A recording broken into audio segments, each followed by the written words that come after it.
All right, we're going to do chapter 16 already.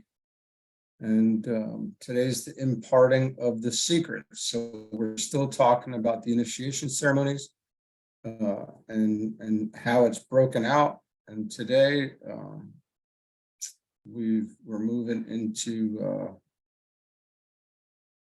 this new part here. We now come to the consideration of the secrets committed at the initiation ceremony to the initiate. It is apparent, of course, that only the fact of the secret and an indication as to the matter with which it concerns itself can be touched upon, and even this would be left unmentioned were it not that a knowledge of the general outline of the subject may inspire the applicant for initiation to a more careful study of such a subject and to a more diligent equipping of his mental body with information. And that's what we are doing. We hope that we're doing. Thereby, when in due course of time he stands before the initiator, he will lose no time in utilizing the acquired secret. And here we're getting into this section called the sevenfold secret. After the administration of the oath, which pledges the initiate to inviolable secrecy, the newly made initiate advances alone closer to the Hierophant. He then places his hand upon the lower end of the rod of initiation, which is held in the center by the Hierophant. The three who stand around the throne of office then place their hands upon the glowing diamond, which surmounts the rods. And when these five personalities are thus linked by the circulating energy from the rod, the initiator confides to the initiate the secret. The reason for this is as follows. Each of the five initiations with which we are immediately concerned, for the two higher not being compulsory, are outside our present consideration, affects one of the five centers in man. One, the head, two, the heart, three, the throat, four, the solar plexus, and five, the base of the spine, and reveals to him knowledge concerning the various types of force or energy by which the solar system is animated and which reach him via a particular etheric center. At the application of the rod, his centers were affected in a particular fashion. By the impartation of the secret, the reason is committed to his care, and that reason is demonstrated to him to be identical with that which necessarily produces some particular planetary manifestation and which causes a certain specific greater cycle. It might be pointed out that each secret concerns one or other of the seven great planes of the solar system. Two, each secret conveys a key to the nature of some particular planetary logos and consequently gives the clue to the characteristics of those monads who are on that particular planetary ray. It is obvious how necessary such knowledge is to the adept who seeks to work with the sons of men and to manipulate the force currents affecting them in which they emanate. Each secret concerns some one ray or color and gives the number, note, and the vibration which corresponds. These seven secrets are simply short formulas, not of mantric value, such as in the case of the sacred word, but of a mathematical nature, precisely worded so as to convey the exact intent of the speaker. To the uninitiated, they would look and sound like algebraic formulas, except that each is composed, when seen clairvoyantly, of an oval of a specific hue, according to the secret imparted, containing five peculiar hieroglyphics or symbols. One symbol contains the formula of the law concerned. Another gives the planetary key and tone. A third deals with vibration, whilst the fourth shows the number and department under which the ray concerned falls. The last hieroglyph gives one of the 7 hierarchical keys by means of which the members of our planetary hierarchy can link up with the solar. This is evidently very vague and ambiguous information, but it will serve to show that, as in the case of the words, apprehension had to involve 2 senses, so in the cognition of the secrets, the 2 senses again come into play, and the secret is both heard and appears symbolically to the inner eye. It will now be apparent why so much stress is laid upon the study of symbols and why students are urged to ponder and meditate upon the cosmic and systemic signs. It prepares them for the grasp and inner retention of the symbols and formulas which embody the knowledge whereby they can eventually work. These formulas are based upon 9 symbols which are now recognized: the cross in its varying forms, the lotus, 3, the triangle, 4, the cube, 5, the sphere and the point, 6, 8 animal forms: the goat, the bull, the elephant, the man, the dragon, the bear, the lion, and the dog, 7, the lion, 8, certain signs of the zodiac, hence the need for the study of astrology, and 9, the cup or the Holy Grail.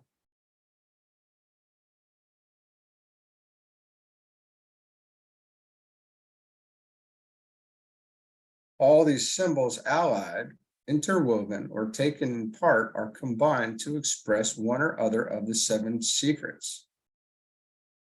The initiate has to recognize them by sight as well as to hear them, and by an effort of the will to imprint them irrevocably upon his memory. This he is aided to do in 3 ways. First, by a long prior training and observation. This can be begun here and now by all aspirants, and as they learn to imprint details accurately upon their memory, they are laying the foundation for that acute instantaneous apprehension of that which is shown them by the Hierophant. Secondly, by having cultivated within themselves the power to visualize again that which has once been seen. It will be apparent here why the emphasis has been laid by all wise teachers of meditation upon the faculty of careful building of mental pictures. The aim has been twofold: to teach the student to visualize his thought forms accurately, so that when he begins to create consciously, he may lose no time in inaccurate transformation; to enable him to picture again accurately the imparted secret, so that it may instantly be of use to him whenever needed; and finally, by the strongly applied will of other 4 personalities who are holding the rod at the same time as the initiate, their trained intense mental concentration greatly facilitates his apprehension. In the case of human evolution, certain types of force are generated, dealt with, assimilated, and used, and first unconsciously and finally with full intelligence. In the Hall of Ignorance, the force or energy of Brahma, the activity and intelligence of substance, is that mostly dealt with, and the man has to learn the meaning of activity based on A, inherent energy, B, absorbed energy, C, group energy, and D, mental energy, or that which is hidden in physical plane matter. B, in the Hall of Learning, he becomes aware of and uses the energy of the second aspect in form building, in social relations, and in family affiliations. He comes to the recognition of sex and its relations, but yet views this force as something to be controlled, but not consciously and constructively utilized. C, in the Hall of Wisdom, he comes to the knowledge of the first aspect of energy, the dynamic use of will and sacrifice, and to him is then committed the key to the threefold mystery of energy. This energy, in its threefold aspect, he became aware of in the other two halls.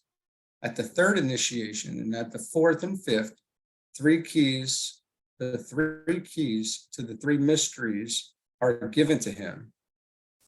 The key to the mystery sensed in the first hall, the mystery of Brahma, is handed to him, and he can then unlock the hidden energies of atomic substance. The key to the mystery of sex, of the pairs of opposites, is thrust into his hand, and he can then unlock the hidden forces of the will aspect.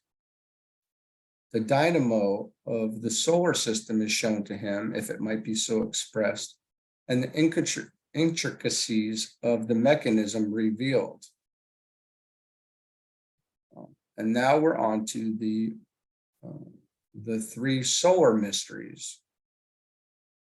Just remember, we have to keep in mind here, the soul is the initiate until we grasp all this. The three mysteries of the solar system are the mystery of electricity, just the mystery of Brahma, the secret of the third aspect. It is latent in the physical sun.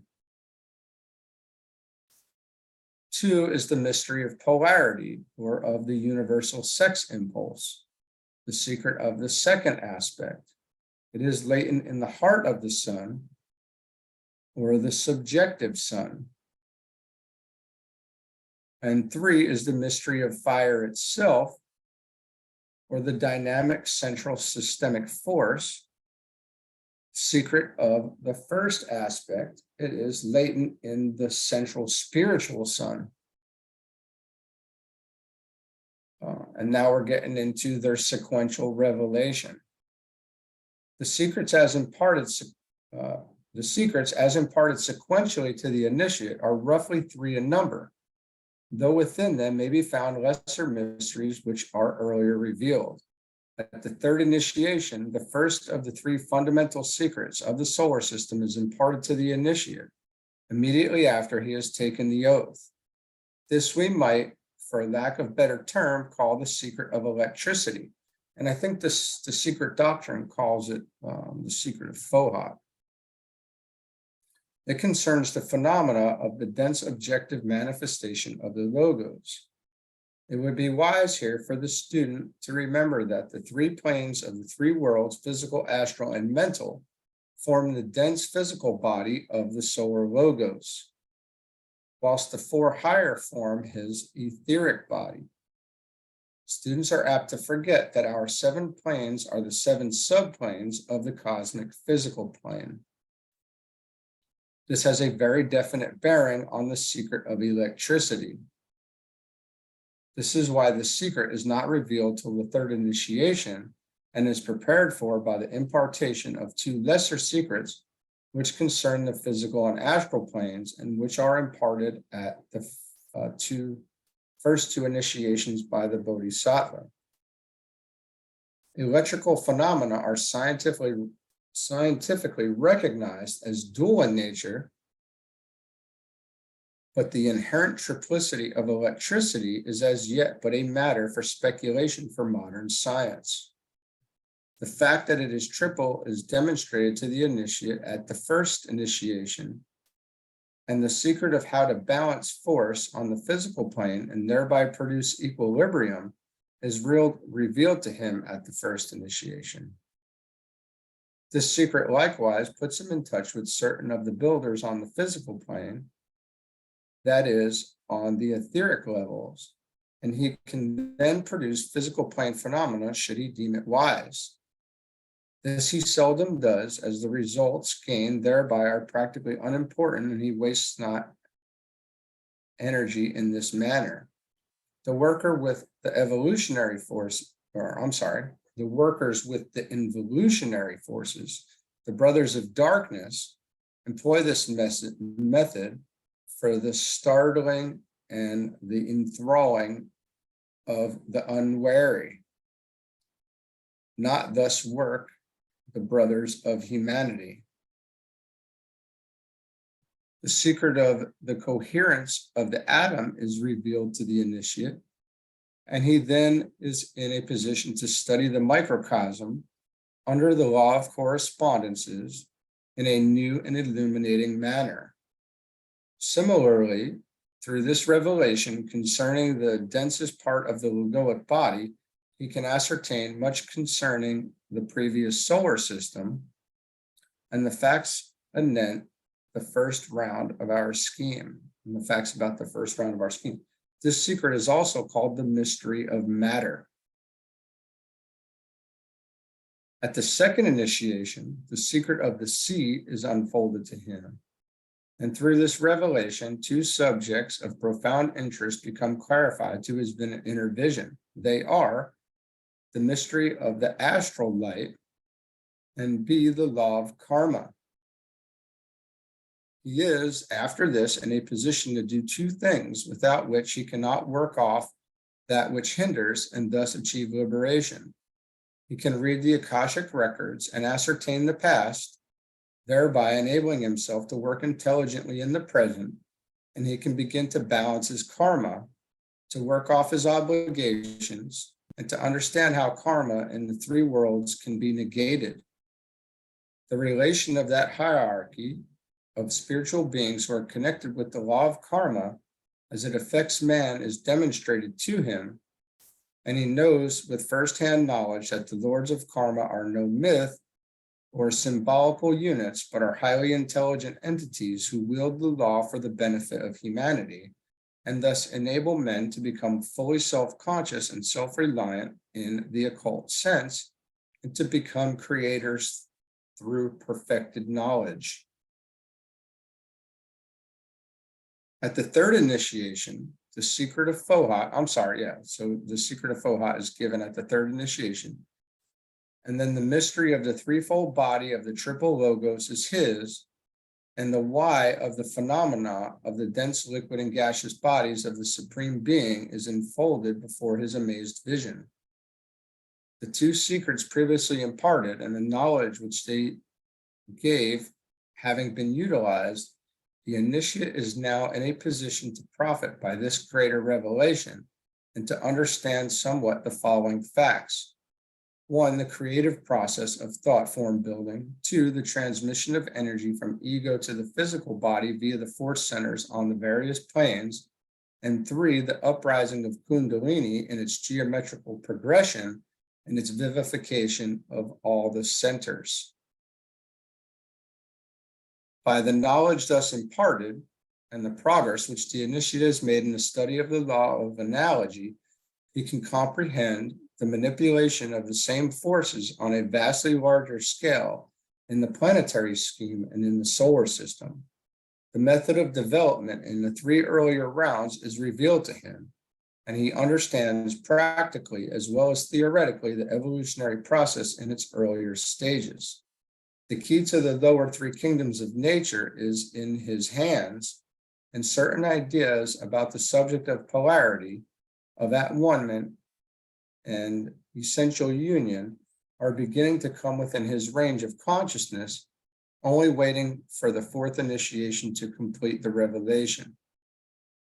The secret of electricity, which is essentially triple in nature, deals with the Brahma or third aspect, and is called sometimes by the following names. 1, the secret of Brahma. 2, the revelation of the mother.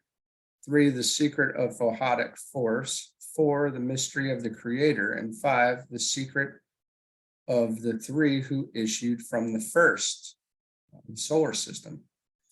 And also by 4 mystic phrases conveying much light to the intuition. 6, the boat of mystery which plows the ocean.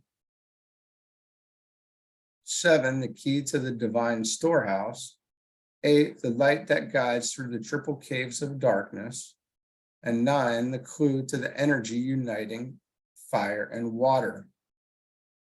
All these names, in all these names, much information will come to the student who carefully ponders them, remembering that they deal with the Brahma aspect in its lowest manifestation and with the 3 worlds of human endeavor, and thus meditating The student must relate this present solar system to the preceding one, in which the Brahma aspect dominated, in the Vishnu or consciousness aspect, or as the Vishnu or consciousness aspect dominates in this. And we know that we have Shiva, Vishnu, and Brahma. And this consciousness aspect being love, wisdom, and the second aspect, or the second ray of aspect. The initiate, through the knowledge imparted, is now in a position to understand his own triple lower nature, and therefore to balance it in relation to the higher, to read the records and understand his place within the group, to manipulate the forces in the three worlds and thereby effect liberation for himself, thus helping the ends of evolution, and to cooperate intelligently with the plans of the planetary logos as they may be revealed to him stage by stage. He can now wield power and becomes a center of energy in a greatly increased degree, being able to dispense or retract force currents. The moment a man becomes consciously powerful on the mental plane, his power for good is 100-fold increased.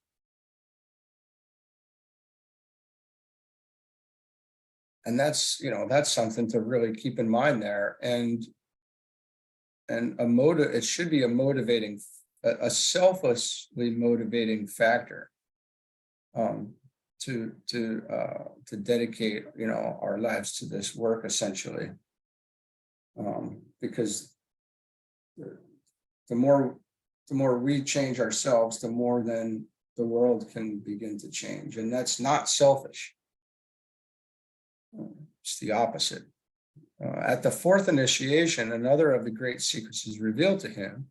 It is called the mystery of polarity, and the clue to the significance of sex in every department of nature on all the planes is given to him. It is not possible to say much along these lines. All that can be done is to enumerate some of the subjects which it gives the clue, adding to this information that in our planetary scheme, owing to the point in evolution of our own planetary logos, this secret is the most vital. Our planetary logos is at the stage wherein he is consciously seeking the at-one-ment with his polar opposite, another planetary logos. The subjects on which this secret throws a flood of light are A, sex on the physical plane. It gives us a key to the mystery of the separation of the sexes in Lemurian days. B, the balancing of forces in all departments of nature. C, the clue as to which scheme forms ours a duality. D, the true name of our planetary logos and his relation to the solar logos. E, the marriage of the Lamb and the problem of the heavenly bride. A clue to this lies in the solar system of, it says S ... I want to say that's Sirius, but which must be read astrologically.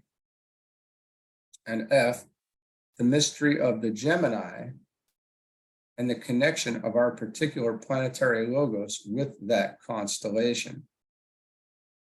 On a lesser scale and in relation to the microcosm, the following subjects are illuminated when the initiate receives the second great secret, or the fourth, which includes the earlier lesser ones. G, the process of at-one-ment in the different kingdoms of nature. The bridging between the kingdoms is shown him, and he sees the unity of the scheme.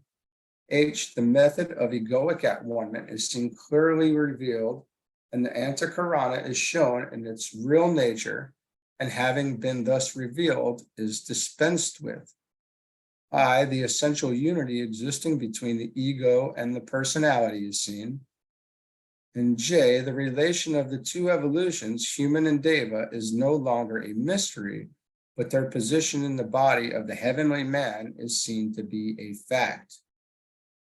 One could go on emphasizing the multiplicity of matters which the mystery of polarity, when revealed, makes clear to the initiate, but the above suffices.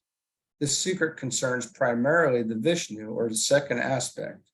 It sums up in one short phrase the totality of knowledge gained in the Hall of Wisdom, as the earlier secret summed up the totality achieved in the Hall of Learning. It deals with consciousness and its development by and through the matter aspect. It concerns literally the unification of the self and the not self till they are verily and indeed one. The word verily often meaning truly. At the fifth initiation, the great secret which concerns the fire or spirit aspect is revealed to the wondering and amazed master, and he realizes, in a sense incomprehensible to man, the fact that all is fire and fire is all. This secret may be said to reveal to the initiate that which makes clear to him, A, the secret name of the planetary logos, thus revealing one syllable of the name of the solar logos. B, the work and method of the destroyer aspect of divinity. C, the process whereby obscuration and pralaya are induced. D, the mathematical formula which sums up all the cycles of manifestation. And E, the triple nature of fire and the effect of the great fire upon the lesser. As this Shiva, or first aspect, is the one which will arrive at perfection, or rather come within the reach of comprehension within the next solar system, it profits not to continue considering this secret. The following tabulation may make the whole matter clear to the mind of the student. The secret of Fohat is given at the third initiation. It concerns the Brahma creator, the physical sun, on the the planes, seventh, sixth, and fifth planes. And this is from the bottom up. So we're talking there about the physical, astral, and mental planes. And then there's the secret of polarity, given at the fourth initiation, concerning Vishnu, the preserver, the source of the energy being the subjective sun, and concerns the fourth and the third plane. And then we have the secret of fire given at the fifth initiation, which reveals Shiva the destroyer, and the source of energy being the central spiritual sun, and concerns the second plane from the top, which is the monadic plane, and the third and fourth being the atmic and the buddhic. It's always beneficial to keep that chart from page 116 of Cosmic Fire available. Like we said, there's so much there, it's unbelievable. As the student will observe, the source of the particular energy concerned is one aspect of the sun. As the student will observe, the source of the particular energy concerned is one aspect of the sun. Okay. At the sixth and seventh initiations, two more secrets are revealed. One, a lesser secret, preparing the way for the revelation of the fourth. Only four secrets of a major order are revealed to initiates on this planet, and herein lies the clue to our position in the scheme of solar evolution. There are only 5 secrets altogether of a major kind revealed in this solar system, owing to the fact that this is a system wherein preeminently the fifth principle of mind forms the basis of unfoldment. The fifth revelation is only imparted to those who pass to the schemes of synthesis. Now, there's not much that can be really discussed in that. This is something that needs to be pondered on. it's a very, it's incredibly interesting, but it's also something very subjective and esoteric, and being dealt with more, on the inner planes, and whether this comes into our, whether or when it comes into our brain consciousness, that's a different thing, because who knows. But these are great things to keep in mind. It's good to have all the information from the books built in, then it's there. So all worthwhile, albeit some of it very complex and not something easily discussed by those of us who don't really, have the comprehension. So, but we do build it in, and we want all the words from these books with us as we move on. So that was chapter 16, and tomorrow will be chapter 17. It looks like we have about 20 more pages or so to go, and so tomorrow will be chapter 17, the diversities of initiations, and we'll talk about the major and minor initiations, and when these opportunities come about, and it will also be good material to have with us, and maybe something that we can talk a bit more on. But all right, have a great day, and we'll see you soon.